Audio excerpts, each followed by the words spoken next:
Good morning, अस्सलाम वालेकुम। Rising Pakistan में आपको कहेंगे खुश आमदीद। मेरे साथ हैं मोहम्मद शुएब, मेरे साथ हैं सबीन फारूक। राइजिंग पाकिस्तान में कहेंगे खुश आमदीद। कभी कभी ऐसे होता है आपके साथ कि आप कुछ कहना चाहते हैं, कोई लफ्ज़ कहना चाहते हैं, कोई नाम लेना चाहते हैं, एकदम से आप ब्लैंक हो जाते हैं।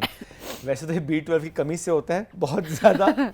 जब भी कोई भूल जाए, विटामिन डी से भी होता है सारे में, क्योंकि आपका फोकस खराब हो जाता है ना। फोकस खराब होता है तो आप लाइक चीजें भूलना शुरू कर देते हैं। ओके, बस मुझे लगा कि शायद विटामिन B12 नहीं, B12 तो मेजर इसका एक वो है कॉल। वो तभी कहते हैं ना सबीन, स्पेशली खवातीन से मतलब ये बात ज़्यादा की जाती है कि वो सब कुछ कर लेंगी, सब पूरा कर लेंगी, विटामिन डी, आयरन और विटामिन B12 ये पूरा नहीं होता कभी। अच्छा, B12 जो है ना वो लड़कों में ज़्यादातर देखी गई है। हाँ, लड़कियों में ज़्यादातर जो, ये मेरी अपनी एक रिसर्च है, प्लीज़ इसको कोई वैलिड वो ना माने, लेकिन मेरी ऑब्जर्वेशन के पर्सपेक्टिव से जो लड़कों में विटामिन B12 जो है उसकी ज़्यादा कमी होती है, लड़कियों में विटामिन डी की कमी होती है, एंड देन आयरन डेफिशिएंसी होती है।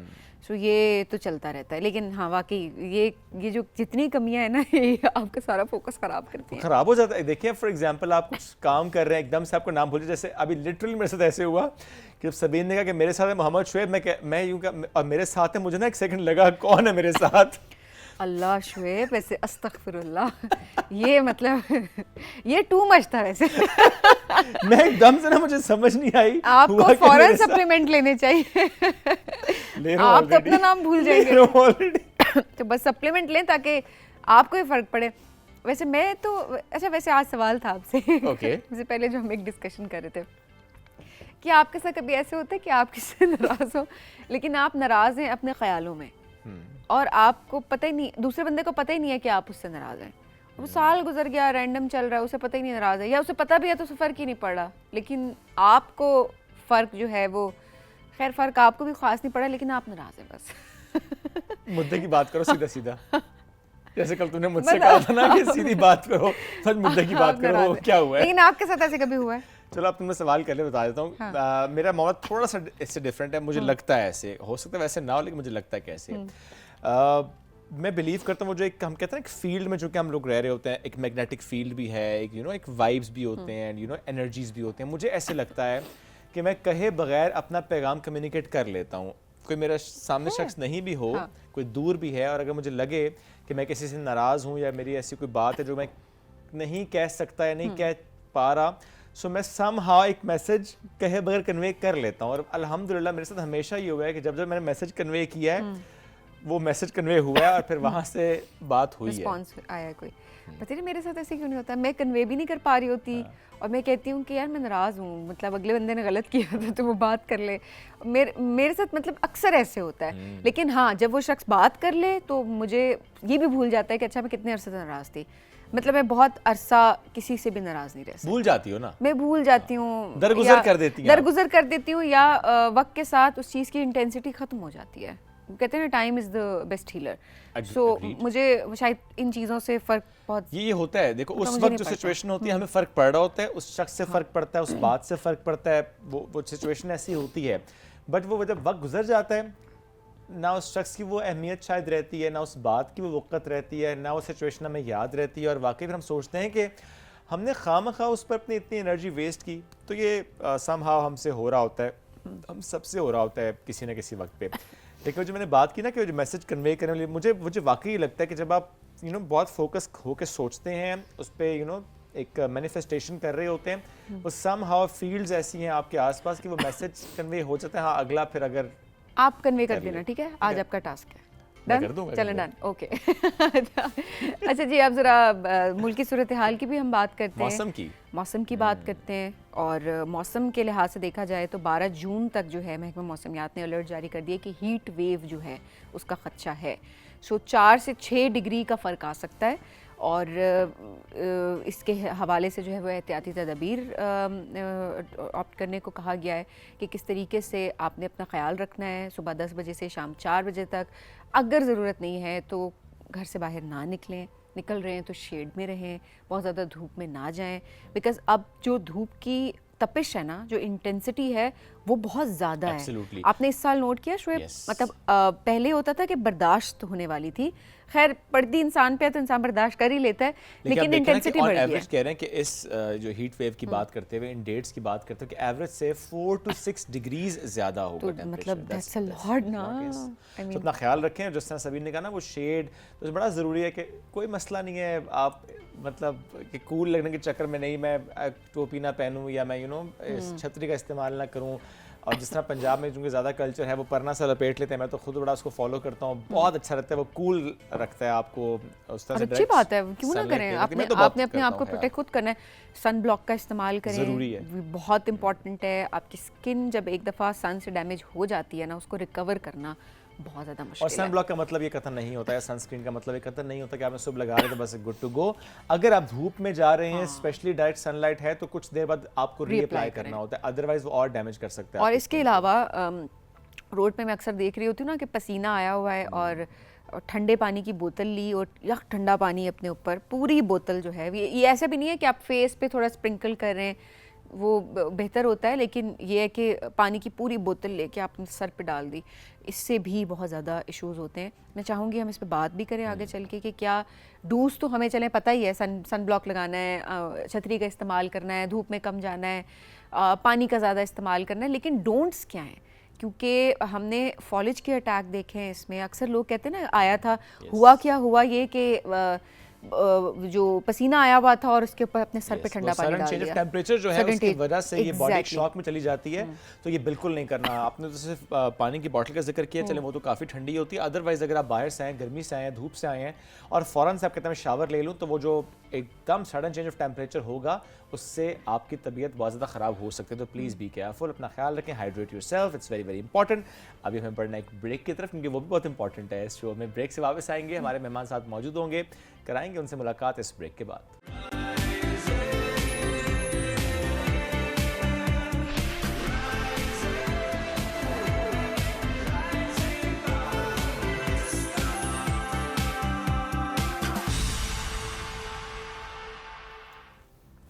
Welcome back. राइजिंग पाकिस्तान में एक बार फिर कहते हैं खुश आमदीद। गर्मियों की छुट्टियों में एज अ पेरेंट हम सब ये सोच रहे होते हैं कि कौन सी ऐसी एक्टिविटीज़ हैं जिसमें बच्चों को हम एंगेज करें, या जिसमें बच्चों की अच्छी फिजिकल एक्टिविटी भी हो, थोड़ा फ़ोन स्क्रीन से दूरी भी हो जाए और वो सीखें भी, इंजॉय भी करें। ऐसे में कुछ मूवीज़ ना हमारे सामने आ जाते हैं जिसमें अगर ऐसा कोई समर कैंप हमारे सामने हो तो हम फ़ौरन से सोचते हैं कि बच्चे कितना सीखते, कितना इंजॉय करते हैं, बल्कि उनकी मेमोरीज बन रही होती हैं। Have you ever been to a summer camp 30-40 साल पहले, जितने साल पहले भी? नहीं, कभी दिल किया? नहीं, मैंने इधर नहीं किया हुआ, बट यूएस में, यूएस का स्विट्जरलैंड में नहीं, यूएस का था, समर कैंप ही था। वो समर इंस्टीट्यूट प्रोग्राम ही था, सो वहाँ पे इट्स क्वाइट डिफरेंट, बट जिस तरह से यहाँ होता है ना, तो अच्छा हमारे अंदर देसी पेरेंट्स का एक बड़ा मसला है, मैं बताती हूँ। यहाँ पे कोई समर कैंप हो जाए, मतलब मेरे इतने होते थे प्लान, स्कूल यूनिवर्सिटी के ट्रिप तक, क्योंकि मुझे परमिशन लेनी पड़ती थी कि मुझे जाने देते यूनिवर्सिटी के ट्रिप पे, तो यहाँ पे नहीं जाने देते थे। अच्छा हाँ, कोई 7 समंदर पार भेज देंगे, लेकिन यहाँ नहीं जाने देंगे।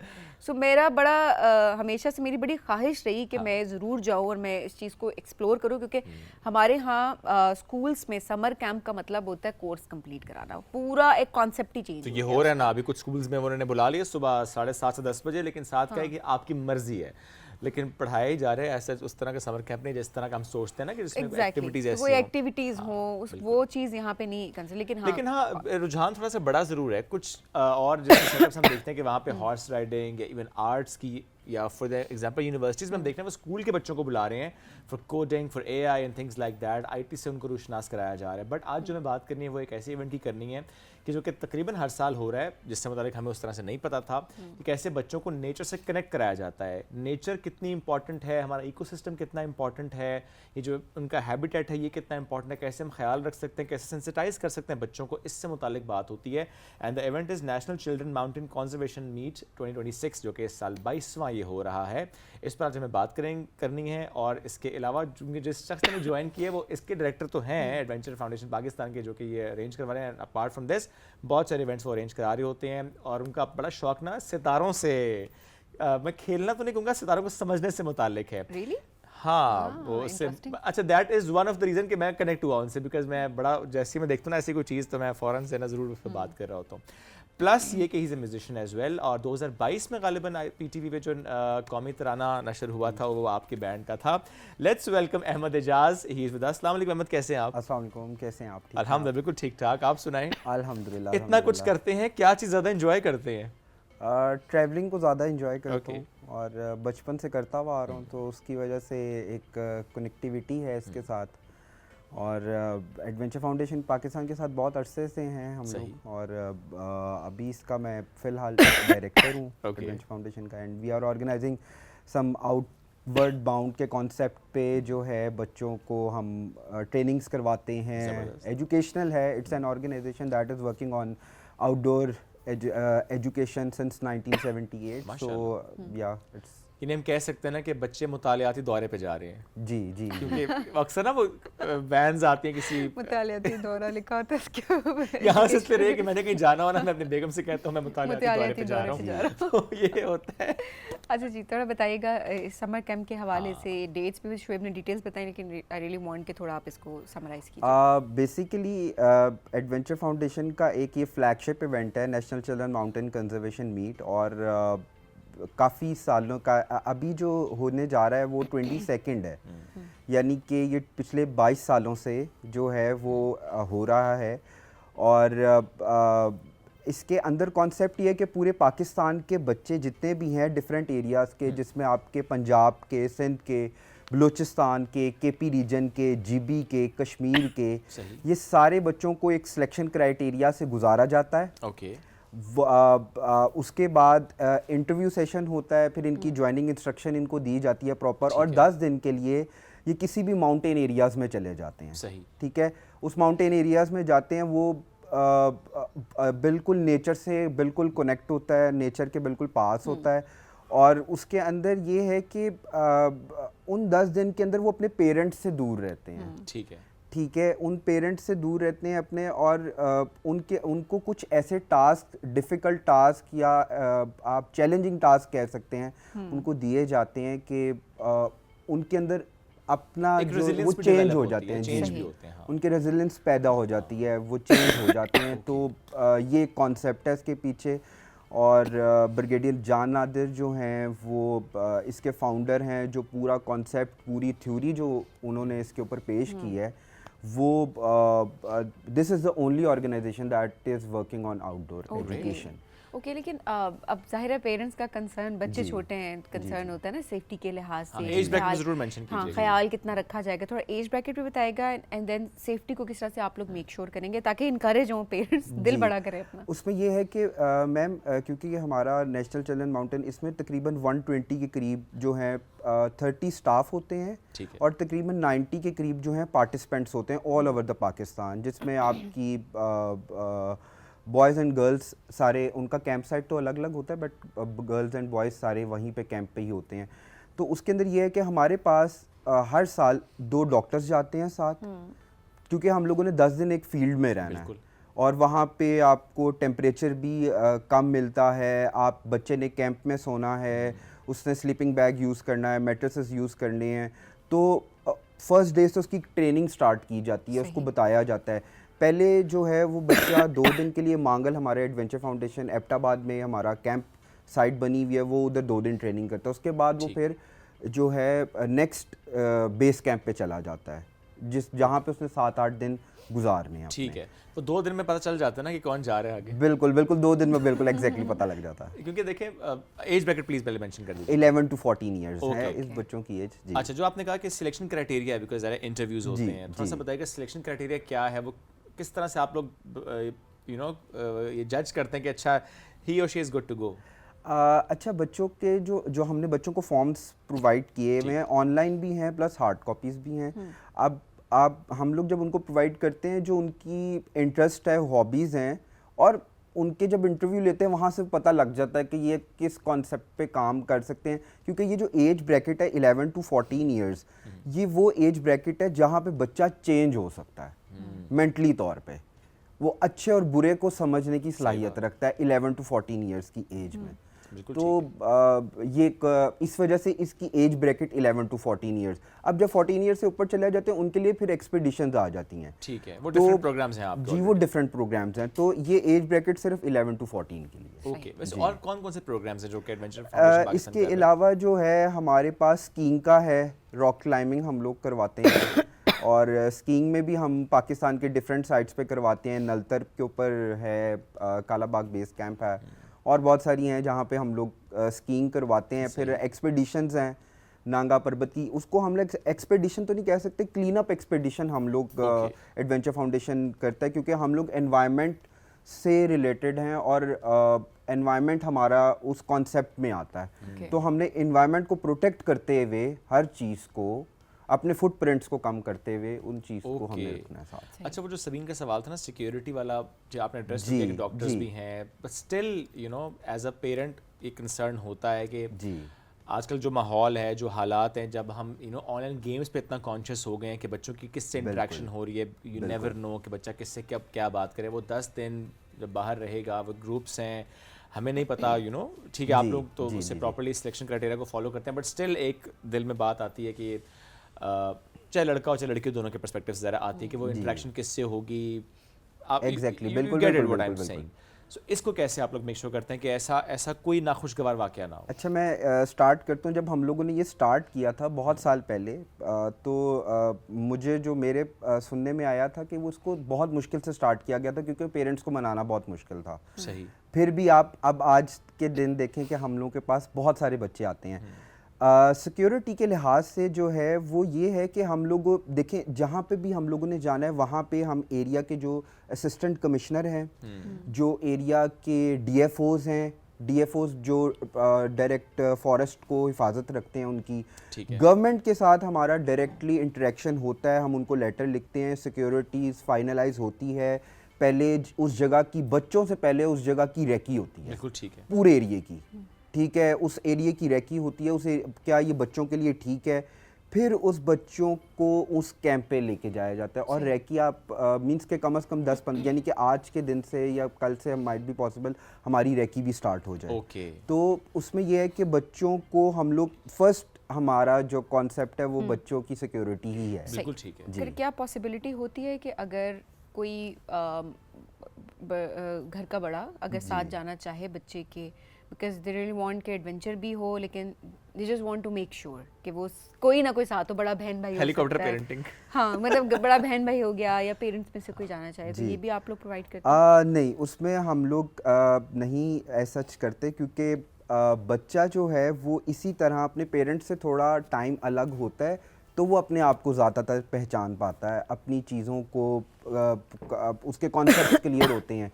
क्योंकि पेरेंट्स साथ होंगे तो वो उस तरह अपने आप को ओपनली एक्सप्रेस भी नहीं करता। बिल्कुल, दैट्स वेरी राइट। बिल्कुल। और जाहिर है वो पेरेंट्स का कंसर्न अपनी जगह, लेकिन जब एक उनको ये इदराक हो जाए कि ठीक है, सेफ्टी का ख्याल है, सिक्योरिटी है, कोई मसला नहीं है, दे ट्रस्ट द प्रोसेस, तो फिर वो भेजते भी हैं। और आई थिंक ये इंपॉर्टेंट है। एज ब्रैकेट तो आपने वैसे भी जिस तरह बता दिया ना कि वैसे उस एज ब्रैकेट में इट्स वेरी इंपॉर्टेंट कि बच्चा थोड़ा सा, क्योंकि आपने दुनिया के लिए तैयार करना है उस बच्चे को। Exactly. Let's be honest, parents हमेशा बच्चे के साथ नहीं रहेंगे। अच्छा, जिसको तैयार करना है उसके लिए फिर ऐसी कुछ चीजें। अच्छा शोएब, मेरा ख्याल है ये इसलिए भी बहुत हेल्दी एक्टिविटी है क्योंकि देखिए इन जो समर वेकेशन से इनमें पेरेंट्स का सबसे बड़ा कंसर्न होता है कि बच्चे को कैसे आउटडोर एक्टिविटीज की तरफ लेके जाएं, कि बच्चे फोन नहीं छोड़ते। आप कुछ भी कर लें, हम जितने मर्जी यहाँ पे बैठ के बातें कर लें, अच्छा फलाना का बच्चा फोन यूज करता है, वो उसके पेरेंट्स उसको रोकते नहीं है या मना करना चाहिए था, बट ऑनेस्टली जब आप उनकी जगह अपने आप को रख के सोचे तो आज के बच्चे बहुत डिफरेंट हैं, ये जनरेशन ही डिफरेंट है। सो आप उनको जितनी मर्जी रीजनिंग दे दें, आप उनका स्क्रीन टाइम बहुत ही मुश्किल से आप कम कर सकेंगे, तो इसलिए पहाड़ों पे भेज दें। इट्स फाइन, इट्स ओके, कोई इसमें कोई बड़ी बात नहीं है। अच्छा जी, अब जरा अहमद के टैलेंट की तरफ आते हैं। आपने मुझे बताया था कि बहुत अच्छा गाते भी हैं। बिल्कुल, गिटार भी बड़ा अच्छा बजाते हैं। गिटार भी बजाता हूँ, ये बस एक शौक है मुझे। प्रोफेशनली एक छोटा सा अंडरग्राउंड बैंड है जो मैंने किया हुआ है, बट नॉट एज सच कोई बहुत ज़्यादा प्रोफेशनली मैं उसको परस्यू नहीं किया, बट ये कि हाँ पिछले काफ़ी सालों से मैं कर रहा हूँ और मैंने काफ़ी सारे आर्टिस्ट के साथ प्ले भी किया है। नाइस। किस साथ आपने? मैंने साहिर अली बग्गा साहब के साथ प्ले किया है और डिफरेंट एक दो और आर्टिस्ट हैं जिनके साथ मैं अलहमरा आर्ट्स काउंसिल में होता था। ओके। और काफ़ी टाइम मैंने वहाँ पे गुजारा है अपना, कम से कम 3 से 4 साल गुजारे हैं। तो फिर वहाँ से जो है दोस्त वगैरह और फिर म्यूजिशियंस का एक ग्रुप बना। फिर उस वक्त हम लोग कॉलेज में थे, तो फिर उसके बाद बस इसी तरह थोड़ा बहुत म्यूज़िक होता रहा है, बट अल्हम्दुलिल्लाह हम करते हैं, बट अपने लिए करते हैं म्यूज़िक बहुत हमें ज़्यादा। क्या सुनाएंगे आज? अभी फ़िलहाल तो गिटार तो नहीं, गाना ऑब्वियसली गिटार तो आप लाई नहीं होंगे, बट पाकिस्तानी गाना कोई सा भी अच्छा। हर जुल्म सुना देता हूँ। ज़रूर। ठीक है। साहिल पे खड़े हो, तुम्हें क्या गम, चले जाना। साहिल पे खड़े हो, तुम्हें क्या गम, चले जाना। मैं डूब रहा हूँ, अभी डूबा तो नहीं हूँ।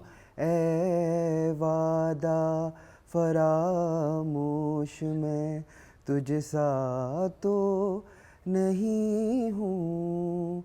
हर जुल्म। क्या बात है। और सजाद अली को गाना बड़ा मुश्किल है वैसे। बहुत मैं मतलब सबसे मुश्किल है मुझे लगता है कभी कभी। रिसेंटली उनका कॉन्सर्ट हुआ लाहौर में, और मैं इस्लामाबाद में बैठ के जेलस हो रही थी कि काश इस्लामाबाद में थी, क्योंकि लास्ट टाइम जब हुआ कि बहुत कम वो नज़र आते हैं कॉन्सर्ट्स करते हुए, लेकिन जब वो होते हैं तो टिकट मेरा ख्याल है वैसे ही नहीं मिल रहे होते। तो लाहौर में हुआ तो मुझे था कि इस्लामाबाद में भी होना चाहिए लाजमी, क्योंकि लास्ट टाइम जब इस्लामाबाद में हुआ तो मैंने मुझे बहुत बाद में पता चला, मैंने मिस कर दिया। पर इस बार अगर हो तो मैं, मुझे बहुत हमेशा देर कर देती हूँ मैं। अहमद, म्यूजिक का शौक बचपन से ही है? बचपन से है म्यूजिक का शौक। इसको आगे परस्यू करने के लिए मतलब सीरियस होकर सोचते हैं? फिलहाल जिस तरह अंडरग्राउंड बैंड चल रहा है, हल्का फुल्का काम कर लिया। असल में कुछ जॉब ऐसी है कि उसकी वजह से जो है वो कुछ जॉब उससे भी ताल्लुक है, प्लस ये कर रहे हैं। कोशिश तो होती है इंसान की, जुस्तजू तो लगी रहती है कि उसमें इंसान कामयाब हो जाए, बट ये है कि साथ साथ आपको पता है कि हम लोग जो हैं वो मर्द हजरात हैं, हम लोगों ने सिस्टम साथ चलाना होता है। सही बात है। एग्जैक्टली। तो फिर उसके लिए ये ज़रूरी है कि हम लोग साथ साथ, वो भी एक शौक है वो कर रहे हैं, और बैंड्स के कॉन्सर्ट्स वगैरह भी आ जाते हैं, बट ये है कि ऐसा बहुत ज़्यादा प्रोफेशनली नहीं। ओके। फिर एक और भी आपका ग्रुप ऑफ फ्रेंड्स है ना जो कि सितारों की तरफ बहुत ज़्यादा इनकी निगाहें हैं, थोड़ा उसके बारे में भी बताएं कि अच्छा ये शौक और इसको किस तरह से आप, आई थिंक इसको आप ऐसे बच्चों की एक्टिविटीज़ तो प्लान प्रॉब्लली नहीं करते, तो आप लोग खुद कर रहे हैं? नहीं, इसमें जो हमारा जो NCMCM है, ये इसमें स्टार गेजिंग की एक्टिविटी है, हो रही है। अच्छा, जी होती है उसमें एक्टिविटी। ये आप कह सकते हैं कि ये एक्टिविटी तकरीबन हर एक्टिविटी के साथ होती है, स्टार गेजिंग, क्योंकि टेलीस्कोप है, हमारे मेंबर हैं जो डॉक्टर अदनान हैं, वो आते हैं, टेलीस्कोप जो है उनके पास होती है, और वो यही जो है स्टार गेजिंग के हवाले से, मैंने भी तकरीबन कोई न्यूली हूँ मैं इसमें, मैं तकरीबन 2-3 साल से कर रहा हूँ, बट जो बहुत ज़्यादा प्रोफेशनल लोग हैं वो बहुत टाइम से कर रहे हैं, और उनको शौक़ भी है, और ये एक शौक़ है जो कि जिसको बहुत ज़्यादा इंटरेस्ट है वो इसकी तरफ। जैसे कि अहमद आजकल पिछले का आई थिंक 3-4 दिन से हम देख रहे हैं जुपिटर और वीनस, वो जो दो नज़र आ रहे हैं इकट्ठे हमें, बड़े क्लियरली विजिबल हैं आजकल स्काई पे। सो फॉर श्योर आपने उसको भी बड़ा ऑब्जर्व किया होगा। हम तो उन्हें सितारा समझ रहे थे यार, ये दो बड़े ब्राइट स्टार्स हैं, मालूम वो जुपिटर और वीनस थे। जी, वो आपको ज़्यादातर मून के साथ नज़र आते हैं, बिल्कुल छोटे से नज़र आते हैं, लोग उनको सितारा समझते हैं, बट जुपिटर का साइज इतना बड़ा है कि वो मतलब पूरा, अगर आसमान किसी दिन अगर आपको लगे ना कि अच्छा सितारे नजर नहीं आते, तो वो आपको बहरहाल नजर आ रहे होते हैं समहाउ। जी, अभी बल्कि पाकिस्तान में अभी रिसेंटली कोई 4-5 दिन पहले की बात है, ब्लू मून भी, फुल मून जिसको कहते हैं, वो भी गुजरा है। तो हम लोग मार्गला हिल्स गए हुए थे उसको देखने के लिए, ब्लू मून को। तो it was a good activity, but ये है कि हाँ ऑन एंड ऑफ चलती है वो भी। सो ये जो स्टार गेजिंग आप करवाते हैं बच्चों को, इसके लिए कोई आपने दिन सेट किया होता है या आप अनाउंस करते हैं इस इवेंट को कि करवाएंगे, किस तरह से करते हैं? जैसे हमारा national children mountain conservation meet आ रहा है, या कोई भी एक्टिविटी आ रही है ना, तो उसके साथ हम लोग इसको एम्बेड कर देते हैं। ये उनके ये compulsory activity okay star gazing. तो वो बच्चा आते हैं, वो डिफरेंट एक्टिविटीज़ तो कर रहे होते हैं, बट शाम को जब रात को उन्होंने कैंप में सोना है तो उससे पहले वो स्टार गेजिंग करके सोते हैं। ओके अच्छा, बस quickly we have last minute, अगर बता दें कि वो जो 2 दिन तो आपने कहा ना मंगल कैंप में रहेंगे और फिर जाएंगे वो मनूर वैली में नेक्स्ट कैंप। सो वो जो 7-8 दिन होंगे उसमें क्या एक्टिविटीज़ होती हैं, क्या रन डाउन होता है? अच्छा, फर्स्ट ऑफ ऑल तो हम लोग बताते हैं बच्चों को कि आप लोगों ने अपना कैंप सेटअप कैसे करना है, कैंप कैसे अपना सेटअप करना है, आपने उसको यूज़ कैसे करना है, क्योंकि 7-8 दिन आपने उस कैंप में रहना है। प्लस कुछ ट्रैकिंग के, कुछ हाइकिंग के कुछ रूल्स हैं, उनको फॉलो लाजमी करना है, क्योंकि हमारे यहाँ पे लोग जो जाते हैं,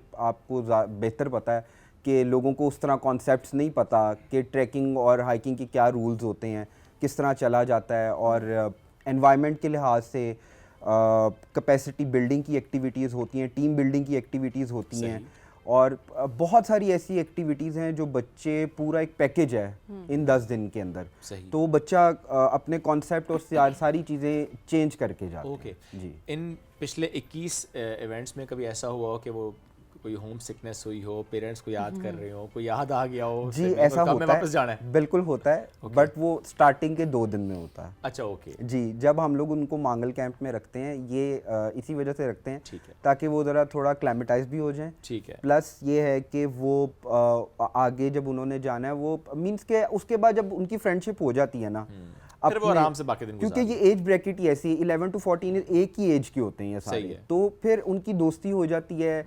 तो वो जब वो जा रहे होते हैं तो आप लिटरली वो कह रहे होते हैं कि हमने नहीं जाना, और फिर पूरी लाइफ के लिए उनको ये चीज़ याद रहती है। उनके दोस्त, उनके हर चीज़ उनको याद है। फोन अलाउड होते हैं? फोन नॉट अलाउड है जी। I like it.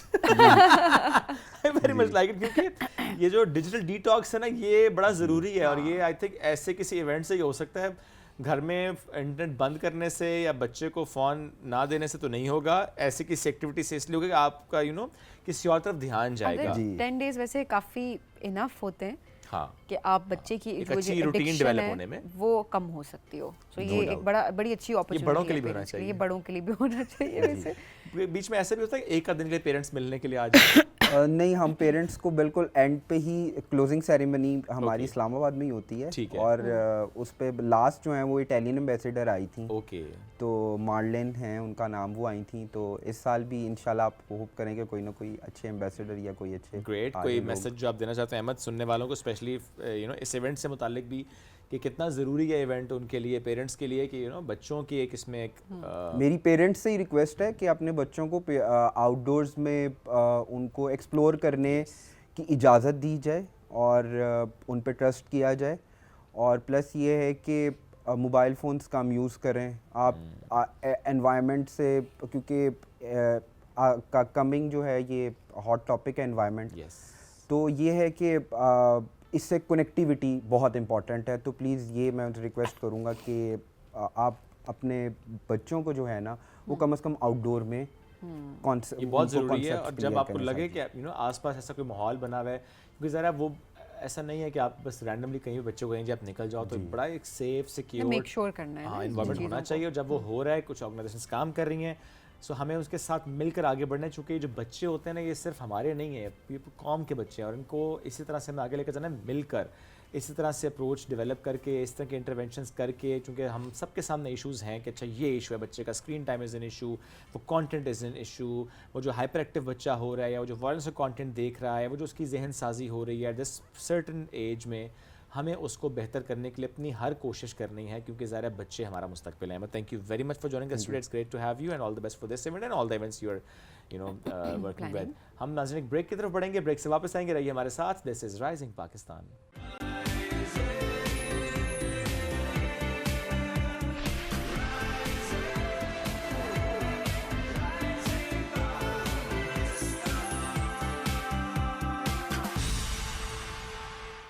Welcome back जी। राइजिंग पाकिस्तान में आपको कहेंगे खुश आमदीद। हमारी बड़ी प्यारी कुलीग आज हमारे साथ मौजूद हैं। जिस तरीके से उनके साथ हमने काम किया, उनको काम करते हुए हम ओवरऑल देख रहे होते हैं, तो बड़ी खुशी होती है। और आज वो मेहमान बन के यहाँ पर मौजूद हैं, और उनका सफ़र, जिस तरह से उन्होंने हमारा सफ़र देखा, उस तरह हमने उनका सफ़र देखा ओवरऑल। लेकिन आज उनकी एक्सपर्टीज़ पे हम बात करेंगे, किस तरीके से उन्होंने पॉडकास्ट स्टार्ट किया, बेसिकली वो डिजिटल जर्नलिज्म की तरफ आई, कैसे वो हर खबर पे नज़र रखती हैं और कैसे वो, क्योंकि देखिए आप फेक न्यूज़ का शो बहुत ज़्यादा कॉन्सेप्ट है। सही बात। सो आज ये जानने की कोशिश करेंगे कि किस तरह से जो डिजिटल दौर है अभी, जो टेक्नोलॉजी है उसने जर्नलिज्म को बदल दिया है। Absolutely. Roshna Zamir is with us. Let's welcome her. Assalamu alaikum ji Roshna, कैसी हैं आप? वालेकुम अस्सलाम, thank you so much and it's good to be here after 3 years. Wow, क्या बात है। रोशना, क्योंकि आपने देखिए मेन स्ट्रीम पे भी काम किया, आपने डिजिटल पे भी ये काम किया और आप कर रही हैं माशाल्लाह, और हम आपको देखते रहते हैं इवेंट्स वगैरह पे भी।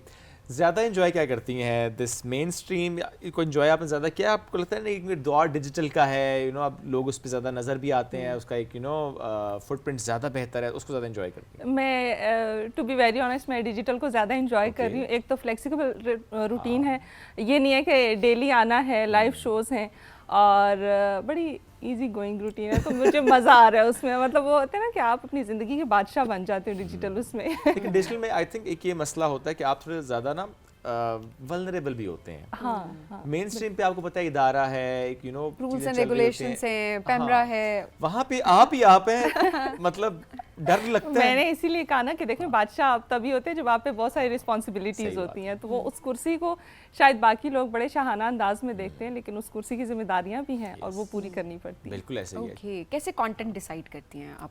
कंटेंट ऑडियंस को देख के डिसाइड किया जाता है और करंट जो इश्यूज चल रहे हैं उनको देख के डिसाइड किया जाता है, क्योंकि हमारा पॉडकास्ट ऐसा है जिसमें हर तरह की चीज़ें डिस्कस होती हैं, पॉलिटिकल भी होती हैं, सोशल लाइफ से भी होती हैं, हर तरह का कंटेंट है, तो देखना पड़ता है कि लोगों का आजकल इंटरेस्ट किस चीज़ में है, उसको बेहतर तरीके से, सिविलाइज तरीके से बस आगे लेके जाने की इंटरेस्ट तो इसमें है कि लड़की बकरा खाती कैसी लगेगी। अच्छी बात है, लड़की को बकरा खाते दिखा सकते हैं, नहीं मैं इसलिए कह रहा हूँ कि मतलब the moment I go on Instagram वो इतने लोग उस पे वीडियोस बना रहे हैं। बकरा खाते हुए कैसी लगेगी? खूबसूरत लगेगी, लड़कियां खूबसूरत होती हैं। देखिए हम तीनों ऐसी कोई बात नहीं करेंगे, वैसे ही उन्होंने कह दिया कि किसी ने मुझे ट्रोल किया तो मैं छोड़ूंगी नहीं उसको, तो मैं तो वैसे भी ट्रोल नहीं करता। हाँ जी, हम किसकी बात, हम तो रैंडम बात कर रहे हैं। हाँ हम रैंडम बात कर रहे हैं, हमने कहा किसी का नाम नहीं लिया। लड़कियां खूबसूरत होती हैं, बकरा खाते हुए भी खूबसूरत ही लगेंगी। बिल्कुल ऐसा हाँ, ये दुरुस्त बात, आई लाइक इट। लेकिन ये होता है ना रोशना, देखिए कोई एक ऐसा कंटेंट हमारे सामने आ जाता है कि हमें लगता है कि सारे उस पर बात करना शुरू हो गए हैं, और चूंकि वो ट्रेंडिंग होता है, इंस्टाग्राम का एल्गोरिथम भी उसे पुश कर रहा होता है और दीगर सोशल मीडिया प्लेटफॉर्म्स का भी, और फिर कंटेंट क्रिएटर्स भी उस पर कंटेंट बना रहे होते हैं। सो क्या ऐसा कंटेंट भी हिंड्रेंस होता है आपके लिए? क्योंकि ज़रा देखें एक चीज़ ट्रेंडिंग है, एक ऐसा कंटेंट ट्रेंडिंग है कि आपने उस पर बात ज़रा करें ना करें, लेकिन आपने अपना कंटेंट पे फोकस करना होता है। अब आपको नजर आ रहा होता है कि यार ट्रेंडिंग वो कंटेंट है, मुझे बहरहाल इसमें अब यू नो स्टैंड आउट करना है, तो is it a challenge? Challenge है। मैं कोशिश ये करती हूँ कि मैं ट्रेंड्स को फॉलो ना करूँ, बिल्कुल ठीक है, मैं ट्रेंड्स को बनाऊँ, बहुत अच्छी और वो बात ट्रेंड होना चाहिए जो बड़ा सिविलाइज्ड हो। हमने डिजिटल मीडिया को देखा कि वो बड़ा अजीबोगरीब शिफ्ट लेता जा रहा है और हमने हमेशा कोई और चीज़ को ही ट्रेंड बनाया है, लेकिन मेरी कोशिश ये होती है पर्सनली और मेरी टीम की भी कि हम उस चीज़ को ट्रेंड बनाएं जो वाकई किसी के लिए फ़ायदेमंद साबित हो सकती है। किसी ऐसे टॉपिक को डिस्कस करें, किसी ऐसी चीज़ को डिस्कस करें जो आपकी नॉर्मल लाइफ से भी रिलेट करती है और आपके लिए एक पॉजिटिव इम्पैक्ट ला सकती है। ज़रूरी नहीं है कि लड़की को बकरा खाते ही दिखाएं हम। नहीं वैसे नहीं, ओवरऑल भी वैसे जोक्स अपार्ट, बट बाकी जो आपने बात की ना कि बहुत तेज़ी से शिफ्ट ले रहा है और कोई ऐसी बातें सामने आ रही हैं, ऐसी ऐसी चीज़ें कि जहाँ पर हर किसी को लगता है कि ठीक है फ्रीडम ऑफ स्पीच और एक्सप्रेशन ज़रूर है, बट उसको कहीं ना कहीं उसकी एक्सप्लॉयटेशन भी हो रही है। हम अपनी जिम्मेदारियाँ भूल गए, हम किसी को रोक नहीं सकते कि आप ये ना करें, आप वो ना करें, बट इस बात पर हैरानगी होती है कि हर कोई अपनी जिम्मेदारी कैसे भूल गया है कि रिस्पॉन्सिबिलिटी है, टीनेजर्स देख रहे हैं। अब तो पहले होता था ना कि रुशना हम वैसे स्क्रॉल अगर कर रहे होते थे, अभी कुछ साल पहले की बात करें, पेरेंट्स बैठे हो तो वॉल्यूम तेज भी है तो इट्स फाइन, आप स्क्रॉलिंग करें। अब आपको you have to make sure कि अगर आपकी महफिल में बैठे हुए हैं तो वॉल्यूम ना ऊंचाओ, बिकॉज यू नेवर नो कि आगे कंटेंट किस तरीके से होगा। फैमिली व्लॉगिंग, इसके बारे में आपका क्या ख्याल है? मुझे लगता है जो चीज़ आपकी पर्सनल है वो पर्सनल ही रहनी चाहिए, क्योंकि आप अगर हर चीज़ एक चीज़ को, आप वो कहते हैं ना excess of everything is bad, तो अब अगर आप हर चीज़ हद से ज़्यादा दिखाना शुरू हो जाते हैं तो लोगों का इंटरेस्ट भी वहाँ हो जाता है। लेकिन व्लॉगर्स का कसूर होगा बीच में, हमारी ऑडियंस का ज़्यादा कसूर है। मैं ये एक एग्जांपल बहुत सारी जगहों पे देती हूँ कि मैंने 2 वीडियोस का कंपैरिजन देखा। एक में था कि लेट्स एक्सप्लोर इजिप्ट और एक में था कि let's explore what's in my fridge. तो वो जो वर्ड्स इन माय फ्रिज था उसको तकरीबन कुछ 4 मिलियन व्यूज मिले थे। एग्जैक्टली, मे बी मुझे नहीं पता, मेरे फ्रिज में भी वही चीज़ें हैं जो आपके फ्रिज में हैं और शायद इन सब के फ्रिज में वही चीज़ें होंगी, कोई बहुत अनोखी चीज़ नहीं होगी। लेकिन इजिप्ट में क्या है, वो हम सबको देखने का शौक होगा। और जो इजिप्ट वाली वीडियो थी उस पर तकरीबन कोई 40,000 व्यूज़ थे। तो मुझे अब बड़ा अफसोस हुआ कि हम शायद एक्सप्लोर सिर्फ फ्रिज को करना चाहते हैं, हम दुनिया को नहीं देखना चाहते, और हमारी वो जहनीत उसी तक रहेगी। इसलिए देखिए हम हर टाइम क्रिटिसाइज़ कर रहे होते हैं, हमारे इर्द गिर्द नेगेटिविटी बहुत ज़्यादा बढ़ गई है। और नेगेटिविटी की रीज़न यही है कि मुझे ये देखना है कि आपकी ज़िंदगी में क्या चल रहा है, आपके फ्रिज में क्या पड़ा है, आपके रूम में क्या है।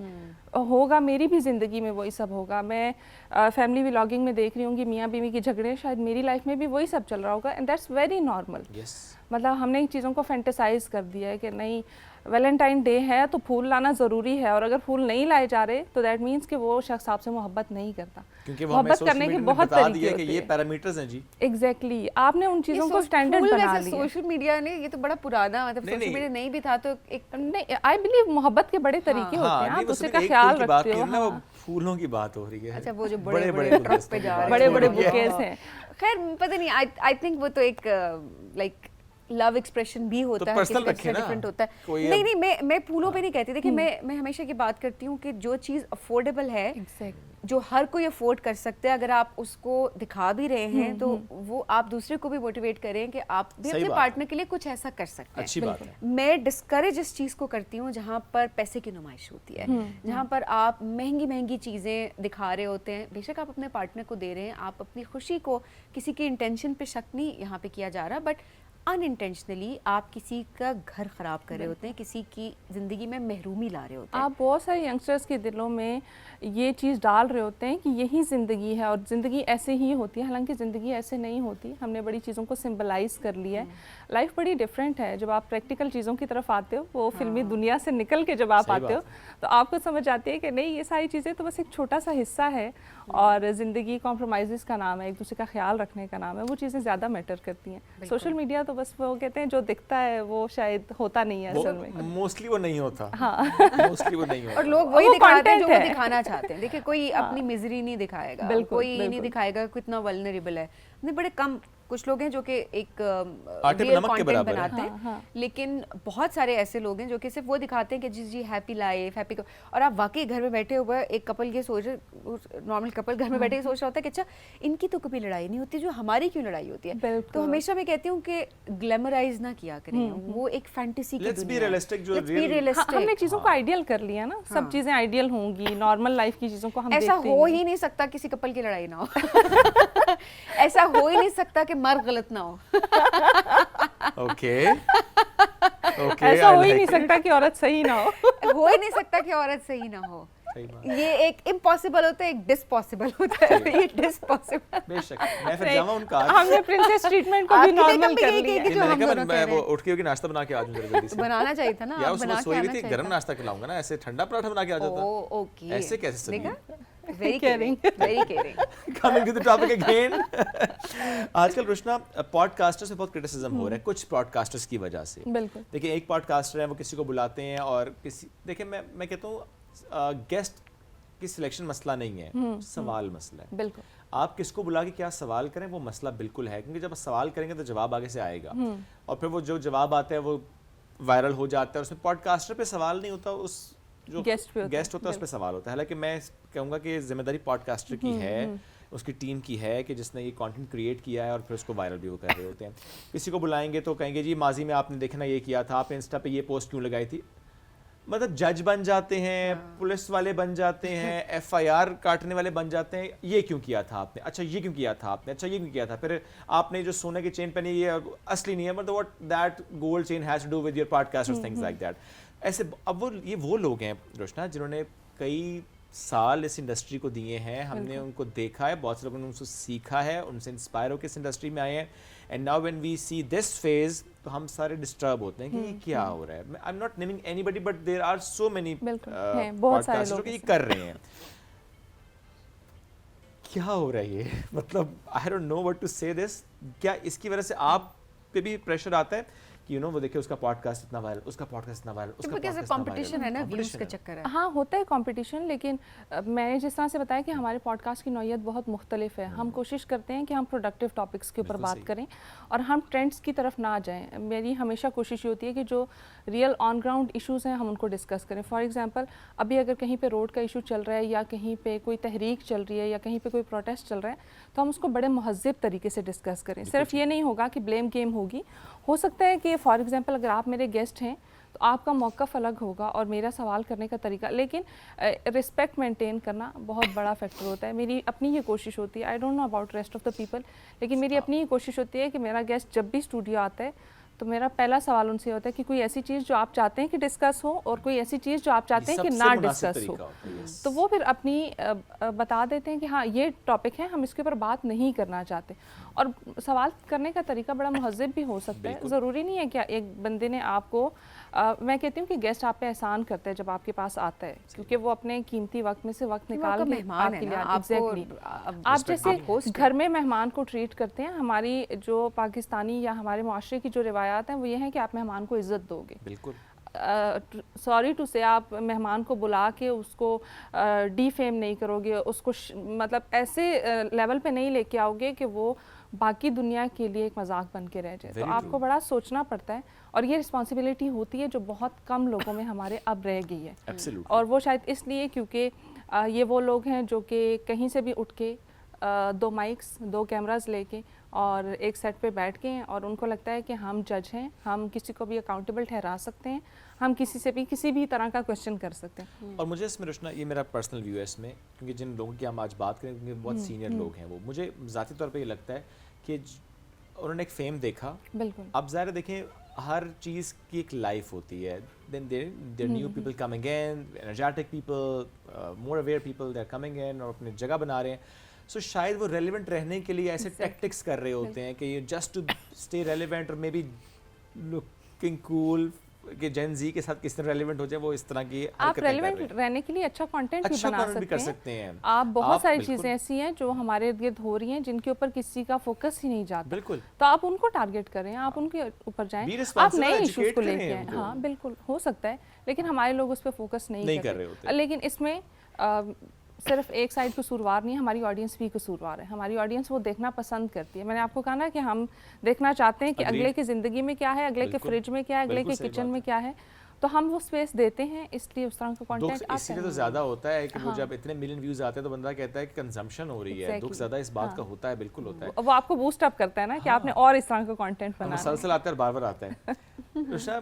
चैलेंजेस की अगर हम बात करें एज अ फीमेल, जो हम चैलेंजेस की अक्सर बात हर प्रोफेशन में कर रहे होते हैं, इन digital journalism what is the challenge आपके ख्याल में? बहुत सारे हैं। एक तो रेलेवेंट रहना बड़ा मुश्किल काम है, सिविलाइज तरीके से रेलेवेंट रहना और भी मुश्किल काम है। तो वो कोशिश होती है कि इस तरह का कंटेंट हो कि आपके ऊपर कोई लेबल भी ना लगे और आप अच्छे तरीके से अपना कंटेंट रिप्रेजेंट कर लें। दूसरा ये कि स्क्रीन के ऊपर बोलना भी एक रिस्पॉन्सिबिलिटी है कि आपका एक एक लफ्ज़ मैटर कर रहा होता है और शायद मेरे से बहुत सारे लोग सीख भी रहे होंगे, तो वो चीज़ भी एक मुश्किल काम है। और तीसरा ये कि जैसे आपने शुरू में कहा कि सोशल मीडिया के ऊपर जब आप आते हैं तो आप इजी टारगेट हो जाते हैं। तो आपका एक जुमला, आपका एक लफ्ज़ जो है वो जुमला क्या, एक मॉब को आपके अगेंस्ट आपके पेरेंट्स पे कमेंट आ जाता है, आपके सांस क्यों ली, लड़की है तो ज़्यादा तो मसाइल हो जाते हैं ना, दुपट्टा क्यों नहीं लिया, ये बहुत इश्यूज हैं। दुपट्टा क्यों लिया, अच्छा दुपट्टा ले लिया तो देखिए इतना मेकअप करके दुपट्टा लिया हुआ है, आज दुपट्टा ले लिया, उस दिन तो नहीं लिया था। ये कमेंट भी आ जाता है। हाँ, ये तो इस गेस्ट के सामने दुपट्टा लिया है, इस गेस्ट के सामने नहीं लिया। रमजान ट्रांसमिशंस में तो बहुत ज्यादा हम लोगों को ये चीज़ फेस करनी पड़ती है, जिसके बारे में हमेशा बात करती हूँ कि अच्छा वैसे तो नहीं लेते, रमजान में ले लिया दुपट्टा, अच्छा आप ना लें, ठीक है आप नहीं लेते, और रमज़ान है तो रमज़ान में दुपट्टा नहीं लिया हुआ। तो ख़वातीन होस्ट जो है ना वो सारी यही सोच रही होती है कि कहाँ जाएं, कहाँ सर। अगर आप दुपट्टा ले भी लेती हैं, इवन मैं समझती हूँ कि जब आप कभी फेस कवर करके भी बैठ जाएंगे ना तो अगली बात ये आएगी कि देखा मुंह सब ढका हुआ है, फिर उसके बावजूद भी ये मीडिया पे बैठी है, इसको इतनी भी शर्म नहीं आती। तो वो शायद कुछ लोग ऐसे हैं जो क्रिटिसाइज करना सिर्फ जानते हैं। तो ख़वातीन जो है वो ज़्यादा ही वल्नरेबल हैं ऑनेस्टली, जिसके बारे में हमेशा बात भी होती है। और मैं कहती हूँ कि ये देखिए, इस जिनको हम कहते हैं ना बड़ी छोटी छोटी चीज़ें हैं, ये आपका माइंडसेट डेवलप हो रहा है। अगर आप इसके बारे में बात नहीं करेंगे ना तो वो फिर आगे एक्सट्रीम केसेस जो हम देखते हैं ना, यही माइंडसेट है जो कि लीड करता है उन एक्सट्रीम केसेस को, जहाँ पे आप औरत को इन्फीरियर समझना शुरू कर देते हैं। इट्स नॉट अबाउट फेमिनिज्म कि अच्छा फेमिनिज्म की बात हो रही है यहाँ पे, हर किसी को फेमिनिस्ट होना चाहिए, इक्वल राइट्स एंड अपॉर्चुनिटीज़ हैं। फेमिनिज्म का मतलब इट्स वेरी इंपॉर्टेंट कि हम बात करें इन चीज़ों के बारे में सो दैट हमारी खवातीन सेफ फील करें, स्पेशली डिजिटल आपने पब्लिक प्रॉपर्टी बना दिया ना, पब्लिक फिगर्स को आपने पब्लिक प्रॉपर्टी बना दिया है कि आप उनके बारे में भी कुछ भी कह सकते हैं, आप उनके पेरेंट्स के बारे में भी कुछ भी कह सकते हैं, अगर मैरिड हैं तो आप उनके हस्बैंड्स के बारे में भी कह सकते हैं। बड़े अजीबोगरीब कमेंट्स आते हैं टाइम्स कि तुम्हारे माँ बाप बड़े बेशर्म हैं, तुम्हें अलाउ किया हुआ है स्क्रीन पे बैठना, तुम्हारा हस्बैंड इस टाइप का है, ये चीज़ें आती हैं। But it's okay, I believe अच्छे बुरे लोग हर जगह होते हैं। पार्टनर पे कमेंट्स आ जाते हैं, हाँ इट्स ओके, बच्चों पे कमेंट्स आते हैं। मैंने तो लोगों को देखा है बच्चों की शक्लों पे, आपको किसी से अगर प्यार है, किसी को आप पसंद नहीं करते, आप जेलस होते हैं किसी से, तो मैंने देखा है कि अगर वो शख्स अपने बच्चे की पिक्चर, छोटा सा मासूम बच्चा, उससे आपकी क्या दुश्मनी है, उसके नीचे कमेंट करना शुरू कर देंगी। बट सभी ना देखिए, बाप पे गई है, वक्त के साथ साथ चेंजेस आई हैं। मैं देखती हूँ मेरे कमेंट सेक्शन में बहुत सारे लोग हैं जो उनको रिस्पांस भी दे रहे होते हैं। यस, ये भी होता है। हाँ, कि अगर कोई क्रिटिसाइज कर रहा है तो वो कहते हैं कि आप इसकी जगह पे आके, वो फीमेल है, आप उसकी जगह पे आके इसी तरह के 2 सवाल करके दिखाएं तो फिर आप उसके बाद क्रिटिसाइज कर सकते हैं। तो ये एक पॉजिटिव चीज़ भी है कि हमारी जो नेक्स्ट जनरेशन है, जो आने वाली जनरेशन, उसमें ये चेंज आया है। सेंसिटिव है और वो इस तरह के शट अप कॉल दे देते हैं, वो ऐसी बात बर्दाश्त अब नहीं ये करते। तब्दीली आई है, सेंसिटाइज करना भी बहुत इंपॉर्टेंट है। रुशना, सीनियर्स के हवाले से भी हम जरूर बात करेंगे यहाँ पे। क्या आपने अभी कोई चैलेंज इस हवाले से फेस किया? बिकॉज मैं इस वजह से पूछ रही हूँ क्योंकि अक्सर जो है वो आप सोशल मीडिया के पर्सपेक्टिव, जैसे शोएब ने बड़ी रेलेवेंट बात की कि क्योंकि रिलेटेबल रहना होता है, तो उस वो रेलेवेंट रहने के लिए कुछ ऐसी वीडियोस आ रही होती हैं कि जी आपने बात करनी है एंड ऑल दैट।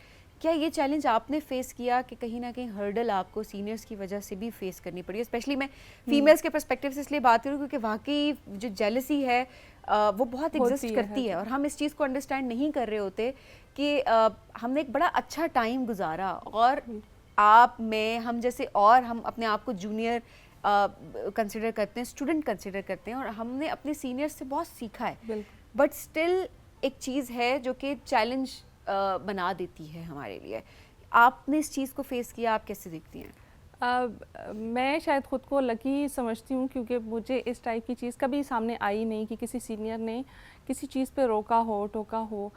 मैं जब भी कहीं भी गई हूँ, किसी भी टीम में गई हूँ, तो मुझे वो छोटे बच्चे की तरह ट्रीट किया गया, वो बेबी ट्रीटमेंट हर जगह पे मिला है। मैं कल भी घर में ये चीज़ डिस्कस कर रही थी कि चाहे मेरी टीम हो, चाहे मेरे साथ कोई सीनियर हो, तो हमेशा उन्होंने मुझे वो बेबी ट्रीटमेंट दिया है और बिल्कुल वो छोटे बच्चे की तरह। शायद मेरे में भी आदत है कि मैं यस बॉस पॉलिसी पे चलती हूँ, मैं ज़्यादा रेजिस्ट नहीं करती बहुत सारे लोगों को, तो इसलिए मुझे ये चीज़ इतनी नहीं मिली, लेकिन हाँ बहुत सारे लोगों को मिली है। हाँ, और मैं ये कहती हूँ कि देखें जिस तरह से हमारे मतलब मैं अपने आप को, शुएब भी मेरे सीनियर हैं, मैं एज के पर्सपेक्टिव से बात नहीं करी, थैंक यू। मैं देखिए एक वर्क एक्सपीरियंस की बात होती है ना, प्रोफेशनल करियर की, आपने बहुत जल्दी स्टार्ट किया एंड देन आपका एक्सपीरियंस है एक डिफरेंट एक सेटअप का भी, आपके न्यूज़ का भी एंड ऑल दैट। तो मैं हमेशा ये बात करती हूँ कि मैं खुद बहुत लकी रही हूँ इस मामले में कि मुझे बहुत ज़्यादा मेरे इर्द गिर्द ऐसे सपोर्टिव लोग मिले, शुएब के साथ एंड देन तौसीक के साथ बहुत अच्छा एक्सपीरियंस रहा ओवरऑल। जिस तरह आपने भी काम किया उनके साथ, मैंने काम किया, वो वाली बात है कि बहुत जिस तरह हम कहते हैं ना कि एक बच्चों की तरह ट्रीट किया, सिखाया, सीख के हम, और राइजिंग पाकिस्तान की ऑडियंस तो बहुत ज़्यादा इससे रिलेट कर सकती है। शमून की बात मैं करूँ अगर, बहुत ज़्यादा उनसे हमने सीखा। ये ऐसे बड़े नाम हैं जिनके बारे में अगर हम बात करें तो हम बाकी कहते हैं कि हम बड़े प्रिविलेज्ड हैं, but at the same time कुछ ऐसे लोग भी हम देख रहे होते हैं जो कि अभी तक शायद एक्सेप्ट, जो जूनियर से हमारे उनको एक्सेप्ट नहीं कर पा रहे होते कि वो एज ए स्टूडेंट इस फील्ड में एंटर हुए हैं एंड देन हमें उनके लिए एक सेफ स्पेस क्रिएट करनी है। सो हमने ना अपने रिलेशंस में भी यही चीज़ देखी है कि हम स्पेस देना नहीं जानते। मतलब बाहर से अगर कोई आ रहा है, वो एक छोटी सी मिसाल है कि नई बहू जब आती है ना, उसको एडजस्ट करना बड़ा मुश्किल होता है, इसलिए क्योंकि जो ऑलरेडी घर की फैमिली है वो जगह देना नहीं चाह रही होती और उसको जगह मिल नहीं रही होती, और वो भी शायद ये समझ रही होती कि मुझे सबकी जगह पे कब्जा करना है। तो ये एक गिव एंड टेक है, आप उसको थोड़ी सी स्पेस दें और वो ये समझेगी कि आप जिस जगह पे हैं मुझे वो जगह नहीं देनी। रिस्पेक्ट टू वे होती है। हाँ रिस्पेक्ट टू वे होती है।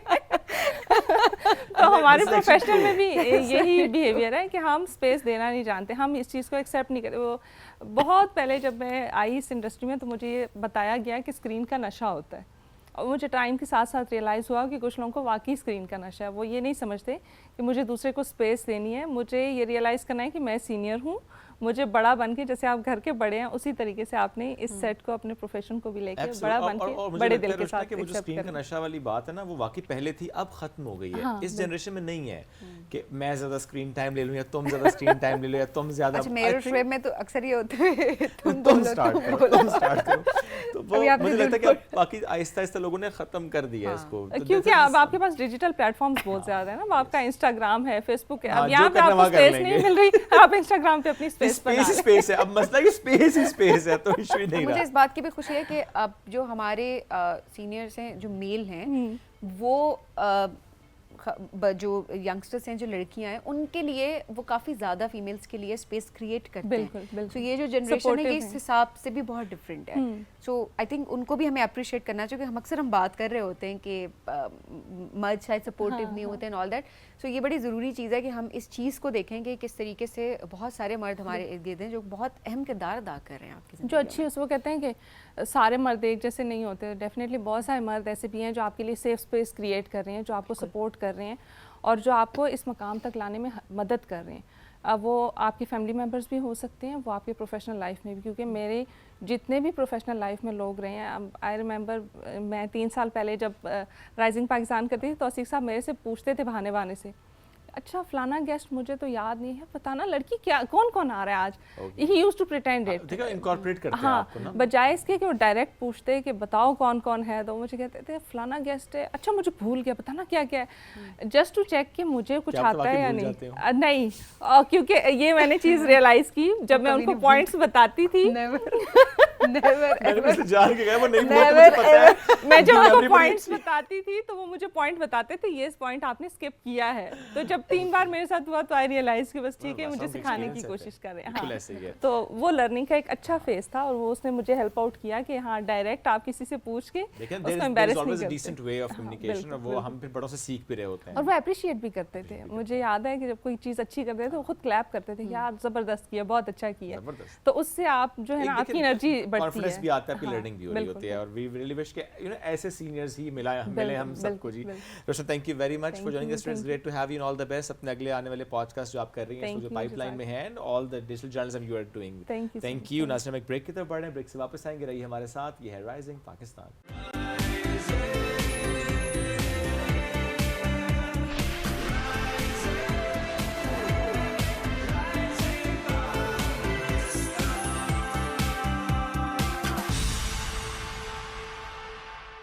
Welcome back. राइजिंग पाकिस्तान में एक बार फिर कहते हैं खुश आमदीद। अगर आप ड्रामे बहुत ज़्यादा देखते हैं, आपको एक्टिंग करने का शौक़ है और आप ये सोच रहे होते हैं कि कैसे इस फील्ड में आए, तो भी ये सेगमेंट बहुत इंपॉर्टेंट है आपके लिए। और अगर आप वो जो ऑन स्क्रीन मदर्स होती हैं ना, वो जो उनका एक स्टाइल होता है, जैसे एक ऑरा होता है जो कैरी कर रही होती हैं अपने आप को, अगर उससे मुतालिक आप बहुत ज़्यादा इंस्पायर होते हैं, तो भी सेगमेंट आपके लिए बहुत मज़े का होने वाला है। क्योंकि एक ऐसी ही वर्सटाइल अदाकारा ने आज हमें ज्वाइन किया है, जो कि पहले तो आरजे थी, कई सालों ने एज एन आरजे काम किया, and then we entered into this field. तो अब हमें वो बहुत से ड्रामों में नज़र आ रही होती हैं, सुपर हिट ड्रामों में नज़र आती हैं। मोमा में उनका एक किरदार, उससे पहले मैं अगर कहूँ कि वो जो ड्रामा था जिसमें अलीज़े की गालिबन मदर थी, वो ऐसे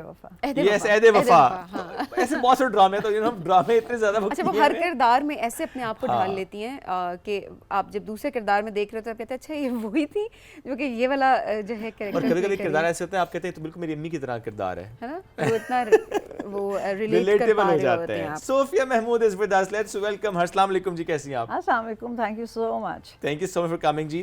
क्या क्या चल रहा है आजकल, किस प्रोजेक्ट के साथ आजकल ज्यादा एंगेज हैं? ओके, सो डिफरेंट प्रोजेक्ट्स चल रहे हैं डिफरेंट चैनल्स के। कुछ शूट्स अभी चल रही हैं, कुछ अपीयरेंसेस हो चुकी हैं। जैसे आपने कहा मोमा में गेस्ट अपीयरेंस थी, वो हम का था। विंटर लव पे था, that was also guest appearance. And Musafat में अभी आई हैं कुछ appearances, हाँ। जबरदस्त, क्या बात है। जो पहला एक रोल था आपका, जो जब पहला एक फेस किया था camera, what was that project, what was that role and what was the fear?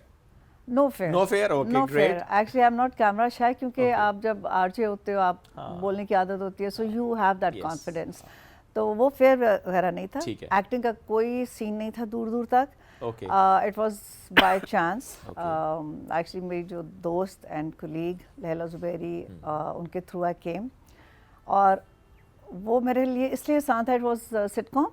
Welcome to Pakistan था और मैं उनकी बेस्ट फ्रेंड बनी थी। सो बीइंग अ फ्रेंड उस तरह से भी, तो इट वाज इजी गोइंग। कल भी गालिबन आपके साथ थी वो? जी। आपकी बहुत इंटरेक्शन के साथ ज़रा दोस्ती रहती है। हाँ, because we are in Islamabad since ever. मुझे तो लगता है जैसे पत्नी कब से बैठे हैं इस्लामाबाद। सो या अरे दोस्तियाँ इस तरह की वैसे बड़ी गहरी भी हो जाती है ना। बिल्कुल, फीमेल फ्रेंडशिप बड़ी डिफरेंट होती है। Yes yes, that is true. तो वो जो था, इट वाज वेरी कन्वीनियंट। बहुत आई वॉज़ वेरी रिलक्टेंट। मैंने अपने डॉक्टर साहब से कहा था मैं नहीं करूँगी, मुझे एक्टिंग नहीं आती है, मैं सिर्फ करती हूँ, FM करती रही हूँ, I can do an entertainment show में भी, बट एक्टिंग तो मुझे दूर दूर तक था। स्कूल कॉलेज में आप करते हो, दैट्स डिफरेंट, पर आप टीवी के सामने उस तरह लाइक वो कैसे? तो उनका नहीं नहीं कोई मसला नहीं है, नेचुरल बस आप रहे। कहा जी अच्छा, चलिए नेचुरल होता रहा। सिटकॉम था, you get away with it. Second sitcom था, फिर उन्होंने एक पायलट बनाया, थर्ड सिटकॉम, जो खैर it was still in process. मुझे कहते हैं अब इस तरह करें सोफिया, थोड़ी सी एक्टिंग कर ले। So I was like, अच्छा okay, now that I am in it, I have to work on it. So 2014 में शुरू किया था and till now I am working on it. क्या चैलेंजिंग लगी एक्टिंग? या ऑब्वियसली 2014 में आपने स्टार्ट किया, 2026 अच्छा खासा चेंज हमने एक्टिंग में भी देखा है। I am still learning because at least I don't think I've learned it totally. It's not possible क्योंकि yes, शुरू में जो आपकी एक बॉडी लैंग्वेज है, एक एक्सप्रेशंस होते हैं, फिर कैमरा की, सेट की अपनी एक लैंग्वेज होती है, उसको आप सीखते हो, करते हो। सो जब अब कूद ही पड़े इसके अंदर, तो हमने कहा अच्छा भाई ये तो खाली सिटकॉम्स तो नहीं चलेंगे, it has to be something different as well. बिल्कुल ऐसी है। So yeah, I'm still learning and I learn, I observe. And I you know like मेरे जो सीनियर आर्टिस्ट होते हैं, जो टीम्स आती हैं, कराची वालों के साथ बहुत काम किया है, सो आई लर्न। मैं काफ़ी चीज़ें, और ये जो मिजाज होता है ना, हाँ कराची वालों का एक मिजाज है काम करने का। आपने दिमाग पढ़ लिया। क्योंकि वो बड़ा तेज वो काम कर रहे होते हैं ना। दे वेरी क्विक, उनकी टीम्स बड़ी अच्छी होती है। खैर हमारे भी माशाल्लाह they are doing a great job. Islamabad में बहुत काम हो रहा है, बिल्कुल ऐसे ही है, and different teams are doing it. So आप जब काम करते हो तो आई डोंट थिंक कंपैरिजन उस तरह से हम कर सकते हैं, because everyone was learning, going through it. बस हाँ, बहुत ज़्यादा। सो कि कराची वालों का मिजाज अलग है, लाहौर का मिजाज अलग है, इस्लामाबाद का अलग है, और हमें सारे मिजाज को भी इकट्ठा देखते हैं और मजा आता है, फिर गुलदस्ता है पूरा ये। और फिर आपकी अपनी भी लर्निंग है ना, डिफरेंट टीम्स के साथ काम करना, उनकी पेस पे चलना। वो हमसे कुछ सीखते हैं, हम उनसे कुछ सीखते हैं। हाँ, वो लर्निंग डिफरेंट होती है। अपना कौन सा कैरेक्टर सबसे ज़्यादा एंजॉय किया अभी तक? हाँ, सबसे ज़्यादा एंजॉय किया, एक्चुअली हम मोस्टली मेरे मदर रोल्स रहे हैं। So mother role comes as a natural. बात ये है कि जो आई गेस जैसे आप फ्रेंड बन के आते हो या आप एज ए नेबर बन के आते हो, जो मैंने अपने सिटकॉम्स में किया था, सो मुझे वो मज़े के ज़्यादा लग रहे थे क्योंकि वो मदर रोल्स नहीं थे। There was something different. Like Sahira एक हमारा था जो PTV होम से ही चला था सिटकॉम, एंड उसमें वो I was the nosy neighbour, and ये बेविश का उन्होंने उर्दू का वो बनाया था। So I really enjoyed that also. तो अब सिटकॉम वैसे भी ज़्यादा आप एंजॉय करती हैं? I enjoy every, but mother role तो हम फॉर ग्रांटेड ही ले लेते हैं, हम है ही मदर्स। वो तो आपको लगता है कि वो नेचुरली है ना? इट कम्स नेचुरली, या। सो चाहे आप गरीब माँ बने हो, चाहे अमीर माँ बने हो, माँ तो माँ होती है भाई। So yes. नेगेटिव रोल्स देखना बहुत कम करती हैं? नेगेटिव एज सच मैंने नहीं किया। हाँ, नहीं किया आप? I don't think so. मासूमियत देख के वैसे ही कोई और नेगेटिव रोल कहते होंगे रहने में, ये सॉफ्ट स्पोकन से नेगेटिव नहीं, नेगेटिव शायद ना कर लेना चाहिए। व्हाई करना चाहिए, of course challenging. I think it's very important. मैंने एक मदर रोल किया था, दिल बेनाम, और यहीं की प्रोडक्शन टीम है, स्टूडियो विजन वालों की, तो I think that was really challenging. उसमें मुझे अपना एक्सेंट बिल्कुल चेंज करना था। मुझे बिल्कुल एक अनपढ़ माँ दिखाया था, जो सारा वक्त, जो गरीब माँ होती है बेचारी परेशान ही होती बेटियों के लिए कि भाई एक उधर ब्याही हुई है, दूसरी थोड़ी सी हेड स्ट्रॉन्ग है। सो उसमें मेरा टोन ही चेंज था। सो मुझे नहीं पता था जब मैं सेट पे गई थी कि मुझे क्या, कौन सी, मैंने कहा नॉर्मल टोन में आप बात करते हो। तो डायरेक्टर साहब ने कहा नहीं, you have to change your tone. मैं कहा अच्छा मुझे 5-6 मिनट दें, लेट मी सी। तो जो मेरी बेटी का नाम था फ़ायज़ा, सो मैं उसको फ़ायज़ा नहीं कह सकती थी। फिर मैं थोड़ा सा बैठ के सोचा, फिर I was like Faiza, so I had to carry that tone throughout. उसी टोन में मैंने बात करनी है, उसी टोन में मैंने डायलॉग्स डिलीवर करने हैं। So I had to stay hook to that thing. So that was, I think, a little challenging for me. अच्छा, बहुत सारे ऑब्वियसली आपके तो कलीग्स हैं, बहुत सारे एक्टर्स के साथ आपने काम किया है। सबसे ज़्यादा कंफर्टेबल किसके साथ रही कि दिल करे बार बार काम करना है? मम्मा की बात की जाए तो सबा कमर, एंड ऑब्वियसली बहुत सारे और she was such a sweetheart, she was great to be with, but मेरा इतना वो guest appearance था, I did not get to spend too much time or be on set with her. I would have loved that. मावरा के साथ अभी मेरा winter love हुआ था, so I would love to do that, have more roles with her. बहुत मज़े का हमारा टाइम था, it was very sweet. So I feel कि anyone who comes on set, जब आपको वो comfort zone देते हैं तो you automatically enjoy the whole thing, the whole vibe is there. तो I don't mind working with anyone again and again, it's okay, yeah. और सफ़ा साहिबा, अक्सर हमारे सीनियर्स एक्टर्स जो हैं वो ये जिक्र करते हैं कि अब जो नई जनरेशन है, we are not naming any project और एनी एक्टर फॉर श्योर, लेकिन हम ये बात ज़रूर करें, क्या वाकई ऐसा है या चीज़ें बेहतरी की तरफ गई हैं कि कुछ एक्टर्स लीड रोल्स में होते हैं या जो बहुत ज़्यादा हम देखते हैं कि जिन्होंने प्रोजेक्ट्स किए होते हैं वो लेट आ रहे होते हैं सेट पे, उनकी वजह से जो बाकी एक्टर्स होते हैं वो परेशान होते हैं कि उनका टाइम भी ज़रा, हर किसी का टाइम कीमती है। आपने फेस किया ऐसा कुछ? डिफरेंट सेट्स पे हो जाता है, ओके, या इट इज़ देयर, हो जाता है, बट मुझे ये चीज़ इतनी बॉदर नहीं करती है, because I really don't mind, क्योंकि होता है लोग बॉदर होते हैं। Okay, of course the whole team gets delayed because of certain timings. ये नहीं है कि उनको नहीं फ़र्क पड़ रहा होता, but me as an artist मुझे इसलिए नहीं फ़र्क पड़ रहा होता, everything has to start together. तो मैं अगर अपने टाइम पर पहुंच गई हूँ 10 बजे या 10:30 बजे, जो मेरा कॉल टाइम है, तैयार शार होकर बैठ गए हैं, सही।